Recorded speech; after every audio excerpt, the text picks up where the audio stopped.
பண்பார்ந்த எனதருமை யூடியூப் நேயர்களே, இதுவும் ஒரு நல்ல பதிவு தான், அற்புதமான பதிவு. இந்த ரியல் எஸ்டேட் பிஸ்னஸ் பார்க்குறவங்க பெரும்பாலான என்ன சொல்கிறேன்னா, இந்த ரியல் எஸ்டேட் பிஸ்னஸ் பார்க்குறவங்க, வாங்கி விற்கிறவங்க, இவர்களெல்லாம் என்ன சொல்கிறாங்க, ஒரு காலத்தில் வந்து தொழில் ஓகோன்னு ஓடும். அதற்கு பிறகு வந்து என்ன சொன்னான்னா அவர்களுக்கு தொழில் வந்து ஏன் இப்படி வந்து என்ன சொன்னோன்னா மைனஸ் ஆச்சு அப்படிங்கிறது தெரியாது. ரியல் எஸ்டேட் அப்படின்னு சொல்லக்கூடிய ஒரு ஆதிபத்தியத்திற்கு வந்து ஆதிபத்தியமுடைய கிரகம் வந்து செவ்வாய். அப்போ ஒரு இடம் வந்து என்ன சொன்னால் விற்கணும், யாரோ இப்போ நம்மகிட்ட வந்து இந்த கண்டென்ட்ஸில் வந்து நிறையா இது வரும். எல்லாத்தையுமே ஒரு 15 நிமிஷம் வீடியோ வரும். எல்லோரும் கொஞ்சம் பொறுமையாக பாருங்கள், அவசரப்பட்டு என்ன சொன்னால் தள்ளிடாதீங்க. என்ன காரணம் என்ன சொன்னால், சில விஷயங்கள் வந்து என்ன சொன்னாங்கன்னா முதல்ல ஆரம்பிக்கும் போது வந்து ஒரு மாதிரியாக இருக்கும், நடுவில் விஷயங்கள் இருக்கும், இல்லை கடைசியில் விஷயங்கள் இருக்கும், இல்லாமலாம் இருக்காது. ஒரு வீடியோ போட்டோம்னா இருக்கும். அதனால் இப்போ ஒரு இடம் விற்க மாட்டேங்க, ரொம்ப நாளாக வந்து என்ன சொல்கிறான்னா வந்து அது இப்படியே வந்து இழுத்துட்டே கிடக்குது. நமக்கு ஒரு தேவை இருக்கிறது, அந்த தேவையை வந்து நம்ம எப்போ சால்வேஷன் பண்ணுறது, இந்த இடம் விற்றாத்தான் நம்மளுடைய காரியங்கள் நல்லபடியாக நடக்கும் என்று சொல்லக்கூடிய மனக்கவலை இருப்பவர்கள், அந்த இடத்துல இருக்கிற மண் இருக்குது பார்த்தீங்களா, அந்த இடத்துல இருக்கிற மண்ணை வந்து சென்றான இடத்துல வந்து நல்ல மண்ணாக வந்து என்ன சொன்னால் ஒரு சட்டி, ஒரு சாந்து சட்டி அப்படிமா, சாந்து சட்டிக்கு ஒரு சட்டி எடுத்து அந்த மண்ணை வந்து என்ன சொன்னால் மண்பாண்டம் செய்யும் தொழிலாளிக்கு நம்ம தானம் கொடுக்கணும். மண்பாண்டம் செய்யக்கூடிய தொழிலாளிக்கு வந்து என்ன சொன்னால் நம்ம தானம் கொடுக்கணும். அப்போ அவர் தானம் கொடுத்துட்டு சொல்லிடணும், இது வந்து என்ன சொன்னோன்னா கொஞ்சம் வந்து இந்த இடம் விற்பனை இல்லாமல் இருக்குது, உங்கள் மண்பாண்டம் செய்யக்கூடிய மண்ணோடு இந்த மண்ணை மிக்ஸ் பண்ணி நீங்கள் வந்து என்ன சொல்லலாம்னு வந்து அந்த பானையில் வந்து இது சேர்ந்துடும், அதனால் எங்கள் இது கொஞ்சம் இது போயிடும் அப்படின்ட்டு அவருக்கு ஒரு சின்ன தட்சணை கூட கொடுக்கலாம். ஒரு 101 ரூபா தட்சணை கொடுத்து வாங்கிக்கோங்க அப்படின்னா என்ன வந்து என்ன சொன்னாங்கன்னா வந்து ஒரு கோட்டர் கொடுத்தாலும் வாங்கிக்கிடுவோம். இன்னைக்கு இருக்கிற ஒரு மனிதனை சந்தோஷப்படுத்தக்கூடிய அந்த ஆதிபத்தியம் உடையது என்ன சொன்னான்னா அந்த கோட்டர் தான். சாப்பிட்டுக்கிடுங்க ஐயா அப்படின்னு சொன்னால் அந்த இடத்தின் மண்ணை மண்பாண்டம் செய்கின்ற தொழிலாளிக்கு நம்ம தானம் பண்ணி ஒரு தட்சணை கொடுத்துருவோம். இதனால் இடம் விற்குமானா இடம் விற்கும்.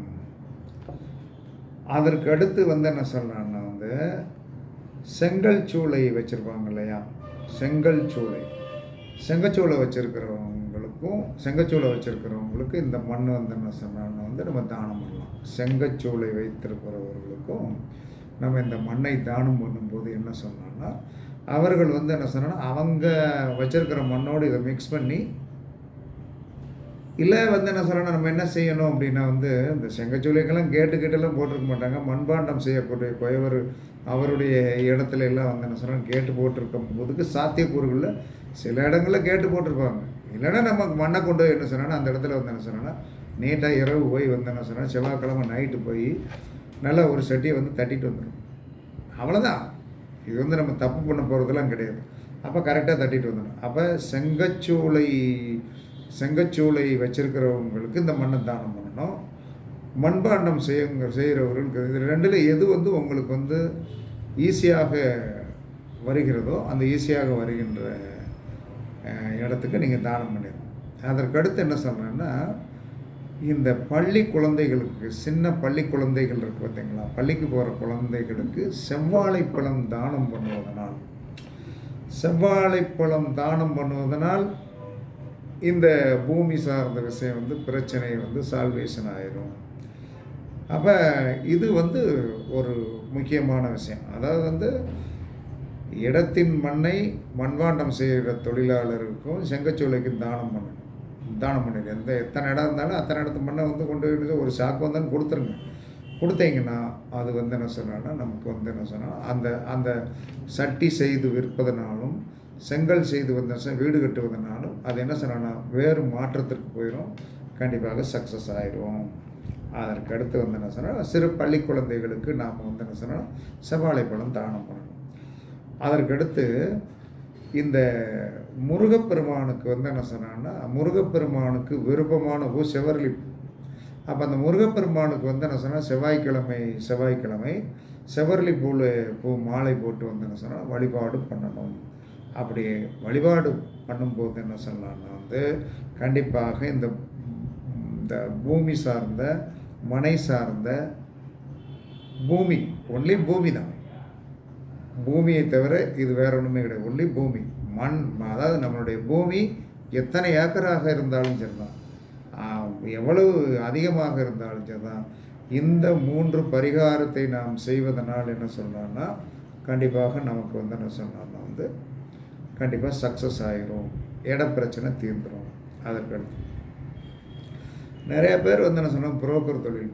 இந்த புரோக்கர் தொழில் பார்க்குறவங்க வந்து என்ன சொல்லலாம்னா வந்து, புரோக்கர் தொழில் பார்க்குறவங்க என்ன சொன்னான்னா, சும்மா புரோக்கர் தொழில் பார்த்துக்கிட்டு இருந்தால் மட்டும்தான், அதற்குண்டான தெய்வங்களை வழிபாடு பண்ணணும் அப்படிங்கிற ஒரு எண்ணங்கள் வராது. அதுக்குண்டான தெய்வங்களை வழிபாடு பண்ணணும் அப்படிங்கிற எண்ணம். அப்போ இந்த புரோக்கர் தொழில், பூமி சார்ந்த புரோக்கர் தொழில் பார்க்குறவங்க சென்னிமலை முருகனை வந்து என்ன சொன்னால் செவ்வாய்க்கிழமை வழிபாடு செய்ய சிறப்பாக தொழில் ஓடும். அப்போ அந்த சென்னிமலைக்கு வந்து ஒரு மரியாதை உண்டு. எல்லா முருகன் கோயிலுக்கும் புரோக்கர் தொழில் பார்க்குறவங்க, இந்த மண் சார்ந்த புரோக்கர் தொழில் பார்க்குறவங்க எந்த முருகன் கோயிலுக்கு போனாலும் போகலாம். ஆனால் சென்னிமலை முருகனுக்கு போனீங்கன்னா உங்களுடைய தொழில் வந்து கொஞ்சம் வாஸ்ட்டாக, ரொம்ப பெருசாக வந்து ஓடுவதற்குண்டான வாய்ப்புகள் கண்டிப்பாக உண்டு. இதை நடைமுறைப்படுத்தினீங்கன்னா கண்டிப்பாக உங்களுடைய புரோக்கர் தொழில் நன்றாக ஓடும். இதை நடைமுறைப்படுத்திக்கிடுங்க. அதுக்கடுத்து இந்த வீடு, கடை வாடகைக்கு போகாது. சில நேரங்களில் வாடகைக்கு போகாது. நம்ம வாடகைக்கு போகாது அப்படின்னு சொல்லி வரும்போது என்ன சொன்னான்னா, அந்த எந்த கடையோ வீடோ வாடகைக்கு போகலையோ அந்த வீட்டுக்கு வந்து என்ன சொன்னா போய் 7 மெழுகுவத்தி மேற்கு திசை சுவர் இருக்கும் இல்லையா, அந்த மேற்கு சுவர், அதாவது வந்து சனியோடைய திசை மேற்கு, அந்த மேற்கு திசையில் 7 மெழுகுவத்தி வரிசையாக பொருத்தி வச்சிடணும். பொருத்தி வச்சுட்டு என்ன சொல்கிறாங்க வந்து, அந்த கடை வாசலில் அல்லது என்ன சொன்னான்னா வீட்டு வாசலில் 9 நவதானியம் வந்து என்ன சொல்கிறாங்கன்னா நல்லா வந்து ஒரு மஞ்சள் துணியில் பொட்டலமாக கட்டி வந்து கடையில் அந்த சென்டர் இது இருக்கும் இல்லையா, வாசல் சென்டரில் அல்லது அந்த செவத்தில் நல்ல ஒரு ஆணி அடித்து இந்த நவதானியத்தை நல்லா கட்டி தொங்க விட்டுறணும். அப்போ 7 மெழுகுவர்த்தி தீபம் ஏற்றுவதனால என்ன நடக்கும்? கடை வாடகை போயிடும். ஆனால் கடையில் வந்தவன் நிரந்தரமாக தங்கணும். அப்போ கடையில் வந்தவங்க நிரந்தரமாக தங்கணும் அப்படின்னு சொல்லி வரும்போது என்ன செய்யணும், நம்ம இந்த 7 மெழுகுவத்தியை வந்து நாம் வந்து என்ன சொன்னோன்னா ஒரு வாரம் தொடர்ச்சியாக நாம் வந்து பொருத்தி விட்டுட்டு வந்துகிட்டே இருக்கணும். சாயந்தரமாக போய் பொருத்தி விடணும். பொருத்தி விட்டு இந்த நவதானிய பொட்டலத்தை தொங்க போட்டுட்டு நல்லா அமைதியாக வந்து என்ன சொல்லணும் வந்துடணும். வந்துட்டு என்ன சொல்லலான்னு தொடர்ச்சியாக 7 நாள் செய்யணும். செஞ்சாச்சுன்னா நவதானியம் ஒரு தடவை தொங்க போட்டால் போதும். 7 நாள் செஞ்ச பிறகு கடை வந்து வாடகைக்கு போயிடும். ப்ளஸ் வந்தவங்க நிரந்தரமாக இருப்பாங்க. நிறையா பேர் வந்து என்ன சொன்னாலும் சொத்து பிரச்சனை, அந்த சொத்து பிரச்சனை இருக்குது.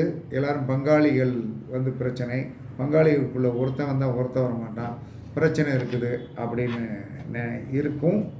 ஏன்னா இது வந்து பூமி சார்ந்த ஒரு பிரச்சனையை வந்து நம்ம தீர்ப்பதற்கு என்ன செய்யணும் அப்படின்னா வந்து என்ன சொன்னாலும், சொத்து பிரச்சனை தீர வந்து என்ன சொன்னாலும் பேங்க்கில் வந்து கணக்காளர்னு ஒருத்தர் இருப்பார்.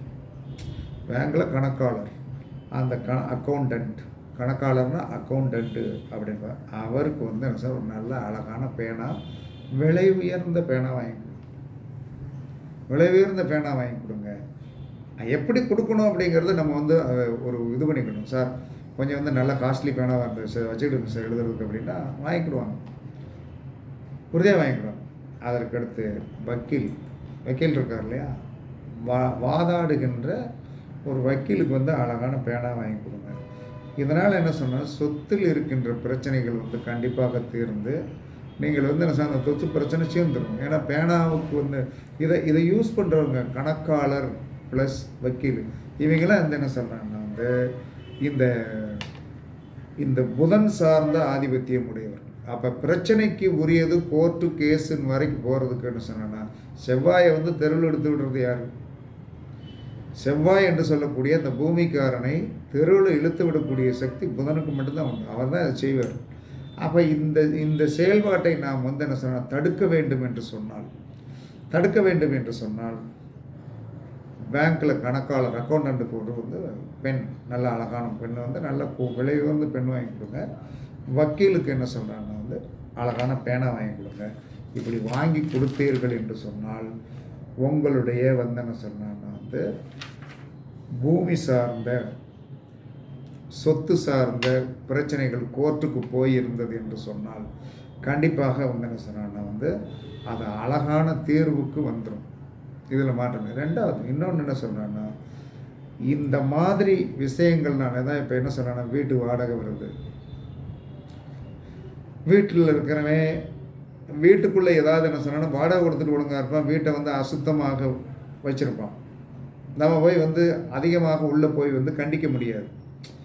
அதே சமயத்தில் இடம் சார்ந்த பிரச்சனை, பூமி சார்ந்த பிரச்சனை, இந்த புரோக்கர் தொழில் பார்க்குறவங்க இந்த வீடு வாடகைக்கு விட்டு என்ன சொல்கிறாங்கன்னா வந்து நல்ல வருமானம் வாங்கிக்கிட்டு இருக்கிறவங்கெல்லாம் முருகப்பெருமானை வந்து என்ன சொன்னான்னா வாரத்தில் ஒரு முறையோ அல்லது 15 நாளைக்கு ஒரு முறையோ என்ன சொல்கிறாங்கன்னா வந்து முருகப்பெருமானுக்கு செவ்வாய்க்கிழமை பாலாபிஷேகம் பண்ணி அதற்கு பிறகு பாலாபிஷேகம் பண்ண பிறகு செவ்வரளி மாலை போட்டு உங்கள் பேருக்கு வந்து மாதத்தில் 2 தடவை நீங்கள் அர்ச்சனை பண்ணிட்டு வந்துட்டே வரணும்.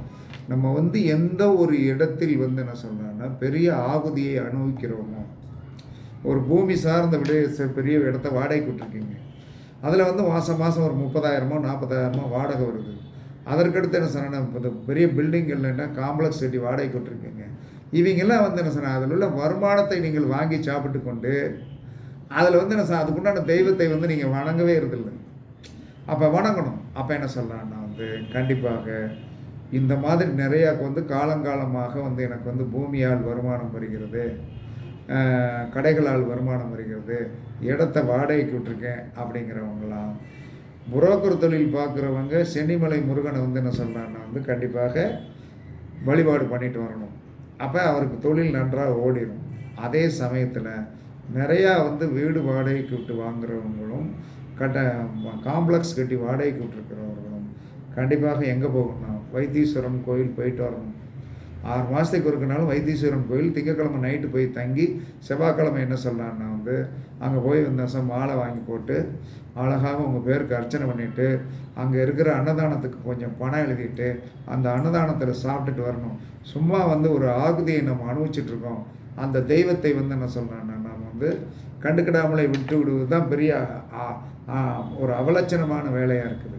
அதனால் பூமி சார்ந்த விஷயங்களும் புரோக்கரேஜ் தொழில் பார்க்குறவர்களும் கட்டிடம் சார்ந்த விஷயங்களில் வந்து வாடகை வாங்கி அனுபவிச்சுக்கிட்டு இருக்கிறவங்களும் சிரமங்கள் வராமலும் சங்கடங்கள் வராமலும் பிரச்சனைகள் வராமலும் நீங்கள் இருக்க வேண்டும் என்று நினைத்தீர்கள் என்று சொன்னால் நான் மேற்சொன்ன விஷயங்களை நீங்கள் கண்டிப்பாக கடைப்பிடிக்கணும்.